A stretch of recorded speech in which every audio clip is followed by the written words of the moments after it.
What if I told you the way you're talking about food, the way you handle meals, could be the reason your child grows up with food guilt, body image issues, or even disordered eating? As parents, we mean well, but some of our everyday habits might be doing more harm than we realize. Hello, my name is Shane. I'm a personal trainer and nutrition coach. I help busy women simplify health and nutrition so they make better informed decisions. So today we're going to actually be talking about something that actually happened a couple of days ago. My client told me that his son mentioned to him he doesn't want something because of the fact that it has too much sugar in it. Mind you, he's 4 years old, and he was really upset with his spouse, and he told me about it because he believes he got it from her.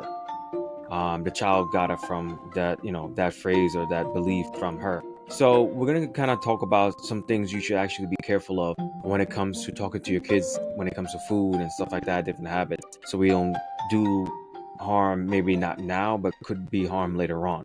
But before I actually get into it, let's first of all eliminate a group. So there might be certain kids that have certain issues where they do have to be cautious of certain things. Okay, it could be cholesterol issues, it could be gluten, it could be a lot of different things. So we're excluding those. Okay, we're talking about kids that have no issues when it comes to food, any allergies and so on and so forth, reactions to food or other health reasons. So number one, labeling foods as good or bad. Now the issue is you don't want to restrict kids too much when it comes to food. Let them experience certain things, give them variety. Yes, both good and bad, but if you think it's really bad, definitely fit to them sparingly or not at all. But like, don't say they're bad. Just say, oh, you might not like that. It's too spicy or something like that. That's what I usually say with Logan, my son. I tell him, oh, spicy, you wouldn't like that. That kind of thing. But I wouldn't label anything as good or bad just yet. Just let them, try it if you can. But just know, always remember there's healthier options when it comes to this kind of stuff. When it comes to anything really nowadays, anything out there that you eat, there's a lot of healthier stuff. Like for instance, like hot dogs.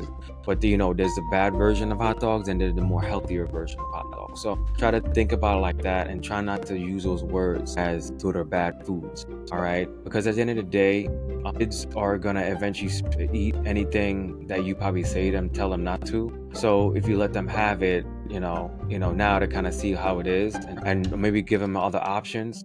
Okay, so talking negatively about yourself, your body, and yourself, and also talk about dieting around your child. So children, of course, remember, absorb things. So anything you say, they'll pick up on. So you don't want to be critical of yourself, because if you're critical of yourself, your child's going to be critical of themselves as well. And that could lead to a lot of problems later on in life. If anything, if I had to put these in order, which are not in order, that should be number one. Just be careful how you talk, how you do your self-talk in front of your child. I mean, if it's a habit that you have to break that habit for your child's sake. And here's an interesting one. Number three, if you can't involve your child in food preparation or decisions. So let's say you decide to have spaghetti and meatballs. You have the child help make the food. Set time, make homemade food together. I mean, if, for instance, though, going back to the good or bad foods, maybe the child wants pizza. So they said, okay, we had pizza tonight. Let's make spaghetti tomorrow and we'll make it together, as a family, that kind of thing. So that's good. And then the bad, I'm not saying spaghetti and meatballs, you could say it's healthy, say it's not. It's up to you. But for example, spaghetti and meatballs.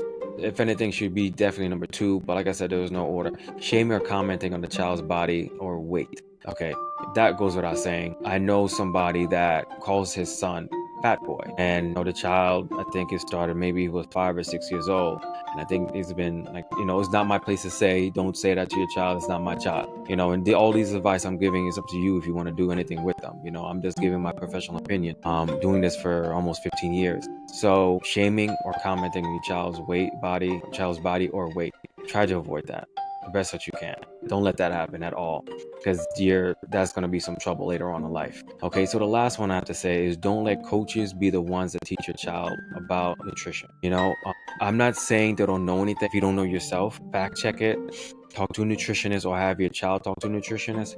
My child is going to start in sports. What should I have him take, or what should I have him? And if they talk about, oh, you want to cut out this, you want to cut out that. I mean, honestly, if a coach says that, that's a red flag. If it's soda, I'll say, yeah, fine. Stuff like that.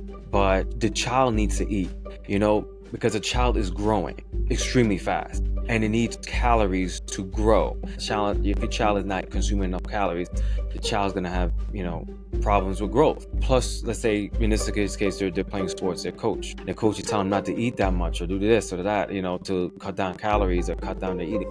That is all bad. And you want your child to grow and become big and strong. So that's like with us. How do you build muscle? You build muscle by consuming amount of calories and consuming amount of protein. If your child is not doing that, they're not gonna be strong and perform at their best. It goes both ways for adults and children. So taking too much stuff away could be damaging, not only emotionally, mentally, but also physically for children. So try your best to just let them, not in a sense let them eat, but just keep them active. Because I know some parents might be nervous about having their children be overweight, but the key is let them eat, not say whatever, whenever, have them be some type of structure, but like a scheduled eating if you want, that's fine. But you should definitely let them eat, but make them be active.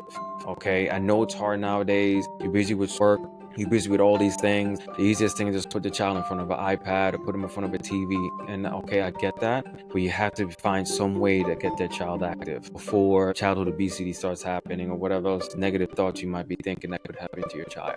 So try your best not to prioritize yourself, but when you have kids, you have to also make time for them to be active as well, getting them in sports, some after school activities, whatever it may be, to kind of keep them moving, because that's really going to prevent them from being overweight or having weight issues as well. To kind of summarize, don't restrict your child too much for what they eat and just keep them active. That can go a long way. Okay, I hope this all makes sense. And I don't like to tell people how to raise their kids, but it's just advice. Do with it as you wish. But like I said, I've been doing this for 15 years now, and I work with kids and I've seen things, and it can be damaging. I mean, even in adulthood. I have a woman that's 60-something years old, and because of how her parents were with her about her body, it affects her now. So be careful. Okay, so I hope all that makes sense. Comment below, ladies, if this really resonated with you, or you've seen these kind of things firsthand. It's like I said, it's thinking about the future. I know you're worried about right now your child being overweight or whatever, but if you keep your child active, they'll be fine. If you get them out doing stuff, running around, they'll be fine. Okay? Anyway, thank you for joining me today. If you found this helpful, be sure to share with someone who might need to hear this message. Remember, prioritizing yourself is a choice you'll never regret. See you next time.